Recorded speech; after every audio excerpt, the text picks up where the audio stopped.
Hello everyone, welcome to learning spy floss. And कैसे हैं आप सभी। और आज के इस वीडियो लेक्चर में हम लोग क्लास 9 का chapter 15 improvement in food resources का एनिमल हस्बेंड्री वाला पार्ट कवर अप करेंगे, क्योंकि हमने बाकी सारे पार्ट देख चुके थे ऑलरेडी। तो चलो पढ़ते हैं एनिमल हस्बेंड्री। अब देखो, एनिमल हस्बेंड्री क्या होती है। Animal husbandry is the scientific management of animal life stock.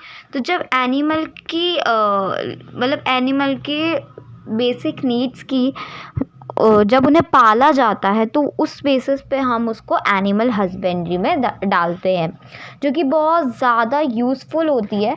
और अब हमें पता है कि हमारे जो पूरी पॉपुलेशन है वो ऐसा तो नहीं है कि पूरे लोग वेजिटेरियन ही हैं। उसमें से बहुत से नॉन वेजिटेरियन हैं जिनको मीट चिकन्स वगैरह की ज़रूरत पड़ती है। नॉट ओनली दिस, वेजिटेरियन भी हो गए तो उनको मिल्क की तो ज़रूरत पड़ेगी, तो वो एनिमल में से ही आएगा ना। तो अब उसके लिए भी डिमांड बढ़ रही है, तो इस वजह से हमें एनिमल को पालना, उनकी ब्रीडिंग करना, उनको संभालना भी एक बहुत बड़ा फैक्टर है। फीडिंग, ब्रीडिंग, है ना। तो ये सब तो अभी इसमें सिर्फ इतना ही लिखा था। तो हम बहुत सारी प्रैक्टिसेस देखेंगे जो कि बनाई गई हैं फॉर डिफरेंट एनिमल्स। पहली होती है कैटल फार्मिंग, जो कि बेसिकली काउज एंड बफेलोस के लिए है। तो कैटल फार्मिंग के मेजरली दो यूजेस होते हैं। कैटल फार्मिंग के मेजरली दो यूजेस होते हैं। तो दो पर्पस से की जाती। पहला पर्पस हो गया आपका मिल्क, दूसरा हो गया कि जो कैटल जो होते हैं ये लेबर्स की तरह वर्क करते हैं। कहाँ पे? फील्ड्स में, एग्रीकल्चर फील्ड में ये वर्क करते हैं। ठीक है। तो अब क्या होता है, जैसे कि काम हो गए, टिलिंग, इरिगेशन, इन सब में वर्क करते हैं। दो डिफरेंट तरह की स्पीशीज होती है, which is Bos indicus which is cause and boss बुबालिस which is buffaloes. ठीक है, इनके नाम से आपको समझ आ जाएगा। इतना तो क्लियर है। अब देखो बच्चा, जो मिल्क प्रोड्यूसिंग हो गए, अब हमें मिल्क भी कैटल से मिलता है। अभी हमने देखा दो पर्पस। तो मिल्क जो मिलता है वो तो फीमेल ही प्रोड्यूस करेगी। तो फीमेल जब मिल्क प्रोड्यूस करती है तो उनको हम बोलते हैं मिल्च। ठीक है। और जो एनिमल एग्रीकल्चर लेबर में वर्क करते हैं, बेसिकली हम मैंस कह सकते हैं, तो उनको हम बोलते हैं ड्रॉट एनिमल्स। इतना क्लियर है। इतनी जल्दी हमने इतना कवर अप कर लिया। एक second, sorry. Milk production depends to some extent. अब हमें अगर मिल्क प्रोडक्शन बढ़ाना है तो हमें गाय का लैक्टेशन पीरियड बढ़ाना होगा। लैक्टेशन पीरियड वो पीरियड होता है जब गाय, ये गाय नहीं है, जो भी गाय है एक्चुअली, मेरे को ड्राइंग, चलो ये गाय है। तो ये जब अपने बेबी को बर्थ देगी तो उसके बर्थ के बाद जो भी मिल्क प्रोडक्शन होता है उस टाइम पीरियड के बीच में, उसको हम लैक्टेशन पीरियड कहते हैं। तो अगर हम लैक्टेशन पीरियड बढ़ा देंगे तो क्या हो जाएगा, तो हमारा बेसिक भी बढ़ जाएगा, मतलब हमारा मिल्क प्रोडक्शन बढ़ जाएगा। लेकिन हमारे लैक्टेशन, अब दिक्कत 2-3 नहीं है, 4-5 दिक्कतें हैं कि लैक्टेशन पीरियड फॉरेन वाली गाँव में, मतलब गाय जो होती हैं फॉरेन वाली, काउस जो होती हैं, उनमें ज़्यादा अच्छा होता है। अब क्या होता है कि हमें हमारी लोकल ब्रीड्स की ये ताकत रहती है कि वो डिज़ीज़ रेजिस्टेंस रहती है, मतलब डिज़ीज़ कंट्रोल करती हैं, डिज़ीज़ एंटर नहीं होते, और अच्छा ज़्यादा टेक केयर नहीं, मतलब होती है ना अच्छे, बिल्कुल देसी गाय। अब हम क्या करेंगे कि फॉरेन ब्रीड्स, हमें दोनों चीज़ें ही चाहिए अपनी एक गाय में। तो हम फॉरेन ब्रीड जैसे जर्सी, ब्राउन स्विस हो गया, इसका, और जो लोकल ब्रीड्स हो गई सिंधी, साहिवाल, इन दोनों का क्या कराएंगे, इन दोनों की ब्रीडिंग कराएंगे, क्रॉस ब्रीड कराएंगे to get a desirable characteristics. अब देखो बच्चा, अब देखो, अब आता है हमारे यहाँ पे कि फार्म मैनेजमेंट ऑफ कैटल्स। अगर हमें अच्छा और क्लीन मिल्क चाहिए तो एनिमल्स को भी तो देखना पड़ेगा, नहीं तो उनमें डर्ट लग रहा है, गंदगी हो रही है, कुछ देखा ही नहीं जा रहा, तो मिल्क हमें ही गंदा मिलेगा। तो हमें अपना भी तो सोच के रखना है। तो पहली चीज़ ये है कि कैटल्स की प्रॉपर क्लीनिंग होनी चाहिए और उनको अच्छे से शेल्टर देना चाहिए।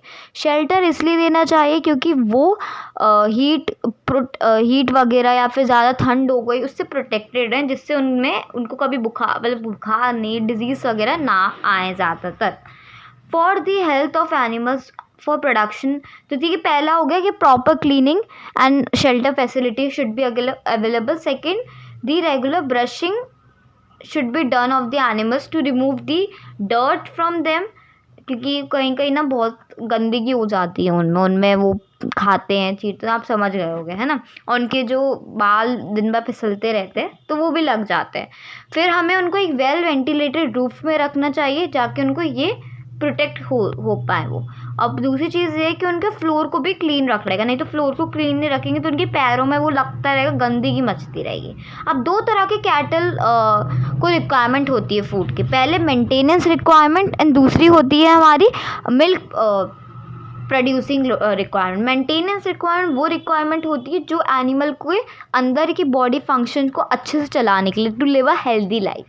And milk producing lactation period को इंक्रीज़ करने के लिए। दो तरह के होते हैं, रफेज एंड कॉन्सेंट्रेट्स। रफेज बहुत लार्ज होते हैं फाइबर में और कॉन्सेंट्रेट्स बहुत कम होते हैं बट इनमें न्यूट्रिएंट्स ज़्यादा होते हैं लाइक प्रोटीन्स। तो ये हमें बैलेंस करके इन्हें खिलाना पड़ता है। अब कैटल बहुत सारे डिसीज़ेज से सफ़र करते हैं। दो तरह के डिसीज़ेज जैसे कि होगा जो होते हैं, ये डिसीज़ेज डेथ कॉज कर सकते हैं या तो मिल्क प्रोडक्शन कर सकते हैं, तो उसकी भी हमें देखभाल रखनी पड़ती है। तो अब पैरासाइट्स जो होते हैं वो कैटल पे अटैक कर सकते हैं दो तरीके से, इंटरनल एक्सटर्नल। एक्सटर्नल वो होते हैं जैसे कि स्किन वगैरह पे इफ़ेक्ट कर रहे हैं तो वो एक्सटर्नल। इंटरनल वो हो गए या फिर वर्म्स स्टमक वगैरह पे इफ़ेक्ट कर रहे हैं तो वो हमारे क्या हो जाएंगे, इंटरनल हो जाएंगे। अब क्या होता है, infectious diseases are also cause by, अब देखो बैक्टीरिया वायरस भी कॉज करते हैं, तो हम क्या करते हैं, कैटल्स को वैक्सीनेशन प्रोवाइड करते हैं, इनको बहुत अच्छे से रखते हैं। अब वो बात अलग है कि फार्मर के पास पैसा कितना है।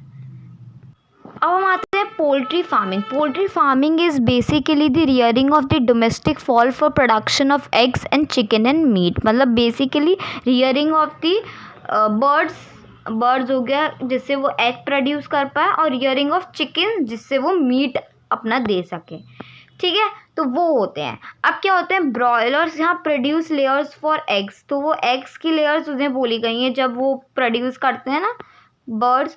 और ब्रॉयलर्स यहाँ पे हो गए एक टाइप की ब्रीड होती है चिकन के जो कमर्शियल फार्मिंग के लिए कमर्शियल के लिए यूज होता है, ठीक है। द क्रॉस, अब इनके में भी क्रॉस ब्रीडिंग होती है, जैसे कि जो इंडियन हो गए असील और लेगॉन में मैं दोनों में ब्रीड करा दूंगी तो मुझे एक अच्छा मिल जाएगा, क्या मिल जाएगा, अच्छा कैरेक्टरिस्टिक्स मिल जाएंगी मुझे अपने जिसमें भी, है ना, जिसमें मुझे चाहिए, है ना। अब क्या होगी कि हमें एक क्वेश्चन आता है कि हमें मतलब द क्रॉस ब्रीडिंग का जो प्रोग्राम होता है वो क्या चीज़ पे फोकस करता है, क्या डिज़ायरेबल चीज़ हमें मिलती है। तो पहला होता है कि नंबर एंड क्वालिटी ऑफ चीज़ को अच्छा करने के लिए हम ब्रीडिंग इसलिए करते हैं क्योंकि हमें quality and quantity of the cheeks मिलते रहे, ज़्यादा से ज़्यादा मिलते रहे। अब जो डॉर्फ ब्रॉयलर होता है, डॉर्फ ब्रॉयलर जो पेरेंट होते हैं वो कमर्शियल प्रोड्यूस के लिए बहुत अच्छे होते हैं। जो डॉर्फ मतलब छोटे जो होते हैं जिससे उनको कहीं पे भी रखा, मतलब छोटे होते हैं लेकिन प्रोड्यूस भी ज़्यादा करते हैं, तो वो चीज़ हम इस पर रखेंगे। फिर समर अडेप्टेशन तो पता ही है कि टॉलरेंस होना चाहिए, इतनी कैपेसिटी होनी चाहिए। फिर समर अडेप्टेशन कैपेसिटी हो गया। फिर हो गया लो मेंटेनेंस रिक्वायरमेंट, कम मेंटेनेंस रिक्वायरमेंट लें लेकिन प्रोड्यूस हाई करें। छोटे बर्ड्स लें जिससे कि उनकी चीपर डाइट्स हो, ठीक है। अब एग एंड ब्रॉयलर प्रोडक्शन कैसे होता है, ये क्या खाते हैं, तो बेसिकली इनका जो होता है बहुत विटामिन रिच होता है। तो अब क्या होता है, इनकी केयर बहुत अच्छे से की जाती है to avoid mortality and to maintain feathering and carcass quality. इनके फेदर्स जो होते हैं ना वो दिन भर टूटते रहते हैं, तो उसको मेंटेन करने के लिए और इनकी हेल्दी डाइट मेंटेन करने के लिए हमें क्या करनी होती है, इनकी अच्छी तरीके से तहकीकात करनी पड़ती है। अब क्या होते हैं,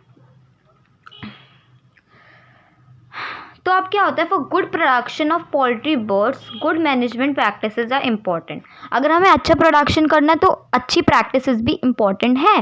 पहला हो गया proper cleaning and sanitation should be available. Second हो गया maintenance of the temperature and hygiene. Fourth आपका हो गया कि प्रिवेंशन फ्रॉम द पेस्ट वगैरह से इनको प्रिवेंट करना चाहिए। तो ये सब चीज़ें आपको याद रखनी है कि पहला हो गया क्लीनिंग और sanitation, maintenance of hygiene and temperature, फिर पेस्ट और डिसीज से कंट्रोल। अब ब्रॉयलर्स की ना बहुत अच्छी और हट्टी कट्टी डाइट होती है। क्या डाइट होती है कि ये रोज़ बहुत अच्छा खाते हैं, इनको प्रोटीन ज़्यादा चाहिए, इनको फैट ज़्यादा चाहिए और बेसिकली विटामिन ए और के इनके लिए बहुत इंपॉर्टेंट रहती है पोल्ट्री फीड्स के लिए। अब क्या होता है, ये भी बहुत सारे number of viruses, diseases, bacteria, fungi इन सब से सफ़र आउट करते हैं। अब इनके लिए हमें क्या स्टेप्स लेने चाहिए? पहला होना चाहिए कि proper sanitation should be done, proper cleaning of the shelter, use of disinfectant sprayers जिससे कि वायरसेस कम हो पाए, डक्ट कम हो पाए, फिर वैक्सीनेशन हर रोज़ प्रोवाइड कर देनी चाहिए। ठीक है, बस इतना समझा हमने। अब आता है बच्चा फिश। जो हमारा फ़िश प्रोडक्शन है बहुत ही चीप सोर्स होती है, हमें पता है, जिससे हमें बहुत प्रोटीन मिलता है। ठीक है, अब इसमें सारी फिशेस का इंक्लूड, अगर हम फिश कल्चर को इंडिकेट कर रहे हैं तो मतलब मैं सारी फिशेस को इंक्लूड कर रही हूँ यहाँ पे। अब क्या होता है, प्रोडक्शन ऑफ फिश कैसी इंक्लूड्स फिड, सारी फिशेस, शेल फिश, प्रॉन्स, ये सब इसी में आ जाएगा। ठीक है, अब हम दो तरीके से फ़िश को ऑब्टेन कर सकते हैं। पहला कैप्चर कर सकते हैं। कैप्चर एक बेसिकली नेचुरल रिसोर्स है जहाँ पे हम कैनाल्स और रिजर्वॉयर्स में जाके फ़िश को कैप्चर करते हैं। सेकेंड हम कर सकते हैं बच्चा कल्चर फिशरी, मतलब ये तरह की फार्मिंग होती है। जैसे हम प्रोडक्शन बढ़ाने के लिए फार्मिंग करते हैं, वैसे कल्चर फिशरी में हम पिसी कल्चर जिसे बेसिकली कहते हैं, तो वो कल्चर फिशरी में हमारा आ जाता है। चलिए अब देखते हैं, दो तरह के फिशेस हम बेसिकली प्रेफर करते हैं। मेराइन, जो कि समुद्र जैसे कि सी वाटर में जो नमक वाला पानी होता है उसमें अवेलेबल होती हैं। ठीक है, बहुत, अगर आपको दो पॉपुलर मेराइन फिशेस का नाम याद रखना है तो आप रखिए ट्यूना और बॉम्बे डक, ये इजी नेम है। और अब देखो, ये जो मेराइन फिशेस होती हैं ना, ये नेट्स से या फिर फिशिंग बोट से कैच हम इन्हें कर सकते हैं। और दूसरी चीज़ ये कि हम सी वाटर ओपन एरिया में जाके इन्हें कैच कर सकते हैं, और जहाँ पे हम स्कूल्स ऑफ फिश, मतलब जहाँ से ज़्यादा फिश दिखे हम वहाँ जाके कलेक्ट आउट कर सकते हैं। और अगर नहीं तो हम सैटेलाइट और इको साउंडर्स का यूज़ करके भी कलेक्ट कर सकते हैं। अपना जो फिन्ड फिशेस रहती हैं और शेल फिशेस रहती हैं, इनकी हाई वैल्यू होती है। इनके एग्जाम्पल आप पढ़ सकते हैं। ओयस्टर्स बेसिकली एक पर्ल, आपने देखा होगा, कभी गए होंगे समुद्र में तो बहुत पर्ल टाइप होता है वो, उसमें ये डला रहता है। ठीक है, पर्ल उससे मिलता है। As marine. अब बेटा मैरीकल्चर क्या होता है? देखो, मैरीकल्चर ना बहुत बार आपने वर्ड सुना भी होगा, मैरी मैरी मैरी। तो ये मैरी वहीं से हो रहा है जब हम मेराइन फिशेस का कल्टीवेशन कह रही हूँ, ग्रो करते हैं उन्हें, तो हम उसको मैरीकल्चर में डालते हैं। जब हम उस तरीक़ा का एनवायरनमेंट क्रिएट आउट कर लेते हैं तो उसे उसमें डालते हैं। अब बच्चा आता है इनलैंड फिशेस। ये मेराइन फिशेस का उल्टा है। इसमें यहाँ पे फ्रेश वाटर में अवेलेबल होते हैं, जैसे कि सोर्स हो गई कैनाल्स, पॉन्ड एंड रिजर्वॉयर्स। यहाँ पे ब्रैकिश वाटर रिसोर्सेज होती हैं जहाँ पे सी वाटर और फ्रेश वाटर को मिक्स करके एस्टुराइज एंड लेगून्स फॉर्म करे जाते हैं। ठीक है, अब यहाँ पे क्या होता है, एक टर्म है एक्वा कल्चर। जब हम फ्रेश वाटर में फिशिंग करते हैं then that particular thing is known as aquaculture.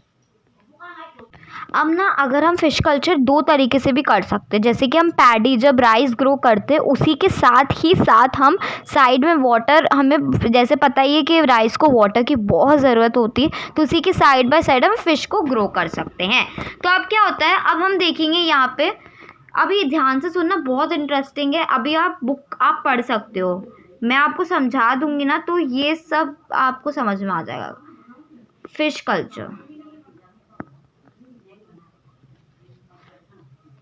अब कंपोजिट फिश कल्चर क्या होता है। अब हम अगर एक सिंगल स्पीशी की ग्रो करेंगे तो हमारी कम लो यील्ड भी होगी और लेकिन हमें फार्मर्स को कॉस्ट भी ज़्यादा लगे। तो हम क्या करते हैं, कॉम्बिनेशन करते हैं 5 और 6 फिशेस का एक ही पॉन्ड में, जिससे कि उनके अलग अलग फूड डिमांड्स हो और वो अलग अलग फूड के लिए compete करें। तो वो होता है कंपोजिट फिश कल्चर। इसके देखो एडवांटेजेस हो गए कि ये ना लोकल एंड इम्पोर्टेड फिश दोनों की स्पीशीज़ यूज्ड होती हैं। फिर ये अलग अलग फूड होता है, जिससे एक ही फूड हमें नहीं लाना पड़ता, अलग अलग तरह के, तो जिससे फार्मर का कहीं ना कहीं क्या होता है, पैसे भी बचते हैं। फिर यहाँ पे क्या होता है, फिश यील्ड फ्रॉम पॉन्ड। अब क्या होता है, यहाँ पे 3 तरह की फिशेस हम पाए कर सकते हैं। एक कैटला टाइप की फ़िश होती है जो सरफेस फीडर होती है। देखो इसमें बना नहीं है, नहीं तो मैं आपको बता देती, हाँ इधर बता देती हूँ। तो ये होती है कैटला, जो सरफेस, जो सबसे लोअर पार्ट होता है ना, उस पर फीड करती है। फिर रोहू आती है जो मिडिल जोन पे करती है, और फिर मृगल वगैरह आती है जो थर्ड जोन। 3 अलग अलग कलर के जोन्स होते हैं, क्योंकि ये अलग अलग स्पीशीज़ की हैं। लेकिन यहाँ पे प्रॉब्लम क्या है, डिसएडवांटेजेस ये है कि यहाँ पे गुड क्वालिटी ऑफ सीड्स की बहुत कमी रहती है।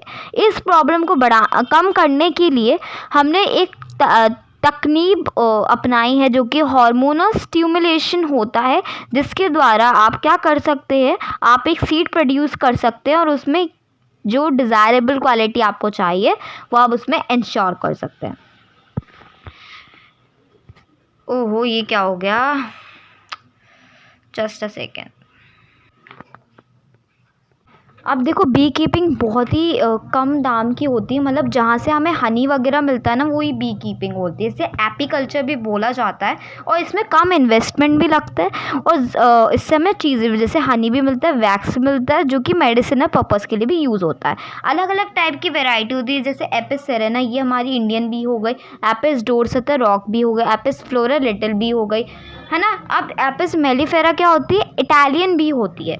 क्या होती है, इटालियन बी, जो कि बहुत ज़्यादा हनी कलेक्ट करके लाती है और बहुत कम पीरियड में वो करके लाती है, और वो बिहाई जो उनका होता है उसमें ब्रीडिंग भी बहुत फास्ट तरीके से करती है और काटती भी कम है, जिससे फार्मर्स को दिक्कत भी नहीं आती। तो जहाँ पे इन्हें स्टोर करा जाता है उसको एपीरीज कहते हैं। अब क्या होता है कि हमारी जो क्वालिटी ऑफ हनी होती है वो पैस्टुरेज पे डिपेंड होती है। पैस्टुरेज मतलब क्या होता है, जहाँ पे आप देखोगे जब आप जाते हो फॉरेस्ट वगैरह में, वहाँ ट्रीज़ वगैरह देखते हो या फ्लावर्स देखते होगे, तो उसमें क्या होता है कि उसमें हनी नहीं सॉरी, उसमें से जहाँ पे वो रेस्ट वगैरह करते हैं वहाँ पे बने रहते हैं, तो वो हनी उस पर डिपेंड करता है, ठीक है। और क्या होता है, हमारा फ्लावर, काइंड ऑफ फ्लावर जो होता है वो टेस्ट ऑफ हनी पे डिपेंड करता है। तो ये सब कुछ हमने देखा। तो गुड पॉलिनेशन और एक अच्छी बी की क्वालिटी यही है कि उसका साइज स्मॉल होता है, स्टिंग स्मॉल होता है, कैपेसिटी ऑफ नेक्टर होती है, गुड पॉलिनेशन होता है और अच्छी ईल्ड प्रोवाइड करता है, और वो मेलिफेरा जो इटालियन बी है उसमें ये है। तो आई होप ये चैप्टर आपको बहुत पसंद आया होगा, और इसके 2 वीडियोस मैंने अपलोड कर दिए। पार्ट 1 आपको मैं डिस्क्रिप्शन लिंक में दे दूँगी इसके लिंक, आई थिंक वो आपको ईजिली अवेलेबल हो जाएगा। तो I hope you like this chapter, thank you and bye.